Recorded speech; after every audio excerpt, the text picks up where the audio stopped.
Bon, auzubillahi mina shaitanir rajim, bismillahir rahmanir rahim. An balima cɛ ana muso denmisɛn ani makɔrɔba Mali kɔnɔ Mali kɔ kan diɲɛ fantan ani naani bɛɛ da lajɛlen Maliyɛnw ka foli bi s'aw bɛɛ da lajɛlen ma. Bi an dusu man d'an na, an nisɔngoyalen don bi, an nisɔngoyalen don ka da mun kan. Maliyɛn den yɛrɛwolo dɔn, faso jɔla dɔn, faso ɲi dɔn, faso labaarala dɔn. Farasi gouverneur mɔgɔw, farasikɛ gouverneur mɔgɔw, parce que an b'a fɔ Mali marabagaw de ma que ils sont des gouverneurs de la France. IBK, c'est un gouverneur de la France. Ce n'est plus président de Mali. Mali yɛrɛ tɛ yen tugun. An bɛ fɛ k'an débrouiller de ça kɛ Mali nati. U ko k'o de tɛ kɛ. An bɛɛ bi sa. Wallahi, an bɛɛ bi sa. So, kafiri, fasoden jugu, k'o tɛ fɔ, a y'an bɛɛ faga.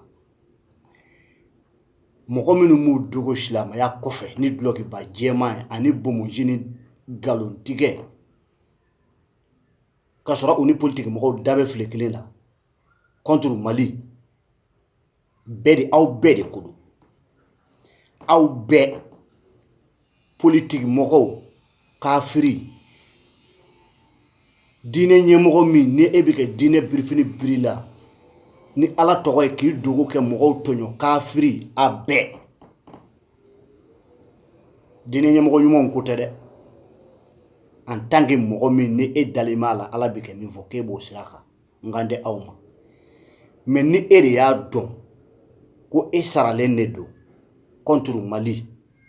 ko e kɛ Ala ko ye politique de ye, Ala ko t'i dusukun na, aw bɛɛ de ko don. Balimaw, n ka kuma bɛ fɛ ka bɔ mun kan bi, an balimakɛ, an jɛɲɔgɔn, an baarakɛɲɔgɔn, fasoden ɲuman dɔ n'a tɔgɔ ye ko Marcel Madu kɛ journal ye. Surɔ u ye marifa ci Madu la a kɛ mobili kɔnɔ. U ye marifa ci Madu la ka da mun de kan? Ko parce que k'a bɛ kɛ faamaw dénoncer u bɛ dunko juguya min na, ko parce que k'a bɛ kɛ faamaw dénoncer u bɛ marako juguya min na, ko parce que k'a bɛ kɛ faamaw dénoncer u bɛ galontigɛ min na an ye san joli, ko mun na k'an bɔl'o kalama k'an b'o fɔ. Marifa ci kun filɛ la nin, mais heureusement an bɛ dugawu kɛ a ma sa, alhamdulilayi. Mais k'a f'u ɲɛna ko k'u tɛ min kalama dɛ, mɔgɔ kelen fagali ko tɛ yan. N'u ye Madu kelen faga bi, Madu miliyɔn bɛ wolo sini.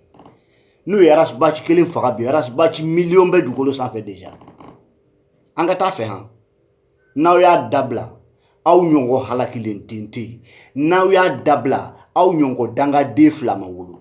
n'aw y'a dabila aw ɲɔgɔn jugusakoden fila ma wolo. Ja Maliyɛn faga marifa bɛ aw bolo, rebelle faga marifa t'aw bolo, Maliyɛn faga marifa bɛ aw bolo, mais terroriste faga marifa t'aw bolo. Yan'aw bɛ taa mugu ci mɔgɔw la Bamakɔ kɔnɔ, rebelle filɛ ka nord diviser, Mali diviser, u filɛ ka Maliyɛnw faga nord la su ani tile. Mun n'aw tɛ taa marifa ci nord la? Aw bɛ mɔgɔ faga ni dusukasi ye quoi. C'est à dire que étranger baden de bɛ anw ka jamana in kɔnɔ k'a fɔ k'u ye Maliyɛnw kɛ sɔrɔ Maliyɛnw tɛ. Ninnu bɛɛ de ye étranger. Minnu filɛ kɛ silamɛya birifini biriw la, misiriw kɔnɔ, zaviyew kɔnɔ, n'importe où, a bɛɛ n'i b'a dɔn k'i kɛ Ala ko kuma, silamɛya tɛ Ala ko ye, aw bɛɛ de ko don. Silamɛ min ni e appliqué don politique la, i kafiri bi kafiri sini. Silamɛ ye yɔrɔ ye misiri kɔnɔna de ye, silamɛ ye yɔrɔ ye Ala ka diinɛ lase yɔrɔ de ye. Silamɛw y'u kale misiriba kɔnɔ o don ko joli bɛna bɔn, aw jolibɔn bɛ commencer wa? A y'a fɔ a y'a bɔ a sira ma, a y'an bɛɛ faga. Silamɛw nin t'aw ka tɔgɔ duman ye dɛ, wallahi nin t'aw ka tɔgɔ duman ye. An tun bɛ k'aw musala ka dɔɔni yɛrɛ, a tɛ mɔgɔ ni silamɛya cɛ, an bɛɛ ye silamɛ de ye. Maliyɛn den bɛɛ 95% musulmans Mali, aw dɔrɔn tɛ koyi. An ka bonya b'aw kan parce que aw kɛ laseliw kama, an ka bonya b'a kan parce que ko aw ye diinɛ ɲɛmɔgɔw ye, aw ye diinɛ ɲɛmɔgɔw ye n'aw tilenna, mais n'aw ma tilen aw ti pa paga ye. An b'a fɔ bi, an b'a fɔ sini. Ja aw ye jeli min kɛ fara ɲɔgɔn kan ka Europe dogi k'a yala, ja aw kun m'o kɛ intérêt de nɔfɛ, ja Maliko kun tɛ. Maliyɛnw b'a dɔn bi ko Maliko kun tɛ. ke fara ɲɔgɔn kan ka taa Europe doki Mali problème la a kun ye pour que faamaw ka se ka dunda di aw ma Mali gouvernement kɔnɔ a kun ye pour que faamaw bi se ka sira dɔ labila aw ɲɛ aw bi se ka aw ka duyɔrɔ sɔrɔ k'aw dogolen to kɛ mɔgɔw bugɔ dibi la an bɔla kalama ala an m'an ko min an bɛ taa an jamini maliyɛndenw filɛ kɛ faga nɔrɔ la su ani tile maliyɛn aw bolo ko faraji de b'anw ka hɛrɛ fɛ yan maliyɛn aw bolo ko faraji de anw ye yan aw bolo ko faraji de nana anw libéré wa aw ka exemple ta jamana dama dama dɔrɔn kan a ye exemple ta Côte d'Ivoire kan a ka exemple ta Burkina kan a ka exemple ta Libye kan a ka exemple ta Tunisie kan a ka exemple ta Algérie kan pourquoi me kuma ni Algérie ye Français clancɛ bɛɛ ye nationalité algérien clancɛ bɛɛ d'origine algérien Français bɛɛ a clancɛ bɛɛ mais jɔn de bɛ ka Algérie gérer su munna Faraji tɛ ka kuma o la parce que Faraji ka intérêt de bɛ ka bɔ yen o ni Faraji kalennen de don ko dɔ la Bouteflika o de la Faraji kɛ ko ninnu tɛ ka se yen sinon est ce que Faraji ni jamana jumɛn mi danbɔ ko o président handicapé ko Faraji bi jɛ n'o ye n'a ka dunta tɛ Algérie a y'a ɲɛ dayɛlɛ maliyɛnw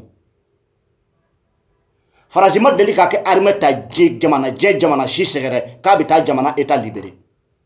a bɛ taa jamana rebelles de défend Kadhafi ta jɔla aw ɲɛna Faraji y'a kɛ militaire bila ka taa Libye ka taa Kadhafi bombarder ka sɔrɔ ka Libye to misère kɔnɔ ka Kadhafi Libye to difficulté kɔnɔ ka sɔrɔ k'i kɔ don maliyɛnw aw ɲɛ b'a la Farajiw y'u kɛ armée ta k'u kun da Côte d'Ivoire kan ka taa Laurent Gbagbo bombarder k'a gɛn ka bɔ pouvoir la ka pouvoir di Alassane ma Côte d'Ivoire b'a difficulté kɔnɔ fɔ bi aw ni Ala ni kira cɛ aw bolo ko Faraji n'a ka militaire nana Mali nord la k'a bɛna anw ka Mali minɛ ka di Mali état ma aw kan'o bila aw kun na mɔgɔ b'i bolo bɔ mɔgɔ kunnatɔ bolo ka sɔrɔ i ma i bolo protégé a la an k'a ɲɛ dayɛlɛ maliyɛnw fɛn fɛn bɛ se ka Mali nord libérer c'est la population Faraji kɛ gouverneur ninnu tɛ se tuguni aw ni ne population anw de bɛ se ka Mali libérer bi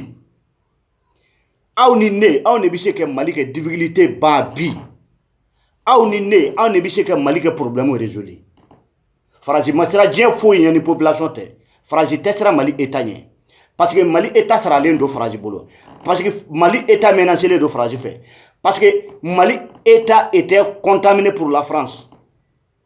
Ibrahim Boubacar Keïta jamais dans la vie a tɛ se ka bɔ k'i jɔ Faraji ɲɛfɛ ko an tɛ nin kɛ aw ɲɛ an tɛ a tɛ se population aw ni ne de bɛ se k'a kɛ aw ni ne de bɛ se ka Mali problème résolu an ka miiri Mali la an kana miiri an ka intérêt la Mali sɛgɛnna maliyɛndenw nord la Tuarikiw Tamasɛkiw Bɛɛlaw kɔrɔbɔrɔw fulaw u bɛ kɛ faga don o don MNLA mɔgɔw fɛ message bɛ kɛ ci diɲɛlatigɛ mɔgɔ bɛɛ ɲɛ b'a la Faraji bɛ yen Faraji tɛ kuma MNLA mɔgɔw bɛ kɛ maliyɛnw faga diɲɛ don o don ni Gacha ye mɔgɔ kelen faga a kuma bɛ se diɲɛ yɔrɔ bɛɛ parce que Gacha bɛ kɛ Mali défend MNLA mɔgɔw bɛna kɛ Gacha mɔgɔw bɛna obligé u bɛɛ bɛna jɛ ka don MNLA kɛ dɔngɔda fɛ ni fagali digiliw la ni saya digiliw la parce que Mali gouvernement tɛ ka équiper Mali nord la ça c'était l'intérêt politique la guerre de Mali c'était l'intérêt politique c'était la business entre l'État malien et la France c'était la business pour les Occidentaux et le gouvernement malien sinon e bɛ se k'a faamuya cogo di Ibrahim Boubacar Keïta ka premier ministre kɔnɔ Alpha Moro Keïta kɔnɔna na Ibrahim Boubacar Keïta il était réagi pour régler tous les problèmes de Mali o de la bɛɛ y'i jɛla kɛ kala ta Ibrahim Boubacar Keïta ɲɛ ko kankelentigi ko tako kelen mais a filɛ a nana président la a ma se ka foyi ɲɛnabɔ yaraw bɛ taa mugu ci mɔgɔw la Bamakɔ ko parce que k'o bɛ kɛ aw ka dunko juguya dénoncer a ye taa kɛlɛ kɛ nord la kɛ ni aw ye cɛ ye non maliyɛnw vraiment n'an ma wuli k'a ɲɛ dayɛlɛ Mali sɛgɛnna tɛ sa dɛ dɔ kɛla anw dala aw minnu na ko aw y'an kɛ diinɛ ɲɛmɔgɔw ye aw bi jɛ kɛ Mali siri k'o da an minɛbaga aw siri k'o da minɛbagaw kɔrɔ k'olu ko o boso non Mali diinɛ ɲɛmɔgɔw walayi bila a y'an faga an t'a dɔn aw bɛ seli Ala min ɲɛ ani anw bɛ seli Ala min nɔfɛ ni Ala kelen don an t'a dɔn aw bɛ kuma ni kuranɛ min kumakan ani an bɛ kuma ni kuranɛ min ko kuranɛ kelen don Ala mɛ kɛ kelen tɛ tuguni quoi aw kɛ Ala n'anw kɛ Ala kelen tɛ tuguni aw kɛ Ala ye ka nkalon tigɛ anw ye k'aw dogo dulɔkibaw jukɔrɔ ka fantanw ka intérêt minɛ ka di faamaw ma aw ka intérêt personnel nɔfɛ aw ni Ala bi ɲɔgɔn na Mali silamɛw aw ni Ala bi ɲɔgɔn na mɔgɔ mɔgɔ ni e de y'a dɔn ko e silamɛ ɲuman ye ko ni kuma fɔla a bi bɛɛ ta e ko tɛ mais ni e de y'a dɔn e ka silamɛya k'i dogo diinɛ kɔfɛ kɛ diinɛ kɛ k'i labalo kɛ sɔrɔ tɛ ka diinɛ tiɲɛ fɔ aw ni Ala bi ɲɔgɔn na fantanw joli b'aw kɔnɔ aw si tɛ siratu tigɛ ni aw ma juger Ala fɛ an ka janga di Ala ma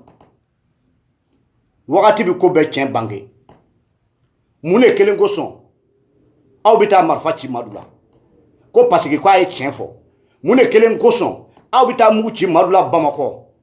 Maliens a ye wuli jeunesse a y'a bolo di ɲɔgɔn ma Madu kelen tɛ koyi mɔgɔ mɔgɔ ne bi video kɛ ni régime kafiri contre la an bɛɛ menacelen don ne bi Mauritania ni sila aw ti halala ye ne bi Mauritania Mali cɛ su kelen ani tile kelen dɔrɔn don a ye mercenaires sara a ka na ni video in senfɛ min kɛ adresse complète bila video in senfɛ ni sila aw ti halala ye hali ni aw ye Madu faga bi Madu ba kelen bi wolo sini n'a ye Rasbachi faga Rasbachi ɲɔgɔnna ba kelen bi bolo Mali mi jɔ tiɲɛ kan aw bi tila nin bɛɛ la a bi tiɲɛ fɔ ni min bɛ tiɲɛ fɔ i b'a ɲi kɛ sira kan jeunes de bi wuli kɛ guloki bɔ k'a da ko faso cɛkɔrɔbaw ko a ye sonyani dabila o de bi taa kɛ kojugu ye o de bi taa kɛ cɛkɔrɔba neni ye o de bi taa kɛ cɛkɔrɔba dɔgɔya ye kafiri sun n'an sila aw ti halala ye Toro c'est trop. Am tami. Ni ye combat daminɛ ne de jeunesse mɔgɔ ti foyi fɔ aw ɲɛ tuguni ni cɛkɔrɔba ninnu tile bannen don u bi Mali ni to anw bolo anw bi taa an b'a to an denw bolo fo an ka ko dɔ kɛ ko dɔ ye ninnu ma foyi kɛ u tɛna foyi kɛ u tɛna se ka foyi kɛ nka tant que n'i dalen don ala ko ye Malien halala ye respectez les dignités patriotisme de date de façon de ɲumanya date kɛwale de don min se ye video kɛ message lase min se ye min ye an k'an fanga fara ɲɔgɔn kan an ka jɛ an ka faso in bɔ bolo la kafiri ninnu mɛn an ka ti sa toro c'est trop donc kuma ti jɛnya n ka foli bi se video kɛla bɛɛ da lajɛlen ma mɔgɔ mɔgɔ ni e ye n ka message lamɛn a partager faama so ninnu k'a mɛn mori janfanci kafiri ninnu k'a mɛn ni ne sila ala ka kuranɛ kana tɔw la ni ne sila nin na wallahi aw kana siratu tigɛ ni ne sila nin na aw ti halala ye a y'aw to Bamakɔ aw kɛ ne bombarde ya n'a ma kɛ aw ti halala ye a y'aw to Mali la aw kɛ ne bombarde sinon aw ɲɔgɔn fuwari den ma wolo sinon aw ɲɔgɔn saraka den ma wolo kabi ala ye n da min video kɛ n ma deli kɛ nɛni kɛ n ka video la mais trop c'est dépassé vous êtes dépassé les bornes.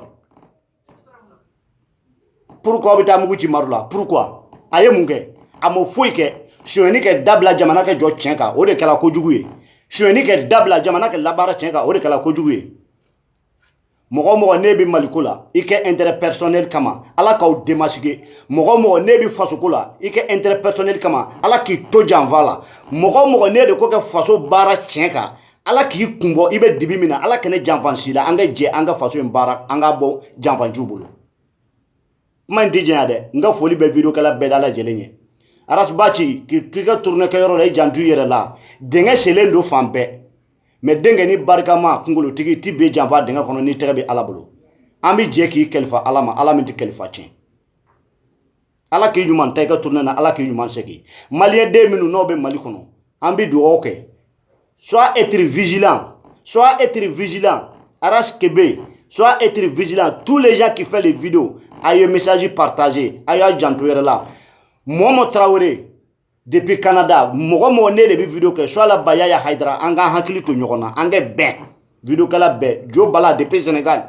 Musa Samakɛ kɛ message don n da sera mɔgɔ min tɔgɔ ma da ma se mɔgɔ min tɔgɔ ma depuis Mauritanie n ka foli bɔ bɛɛ da lajɛlen ye aw k'an bɛn waati wɛrɛ aw salamu aleykum choqué pour éduquer énervé pour éduquer carossé pour éduquer dégagé pour éduquer aussi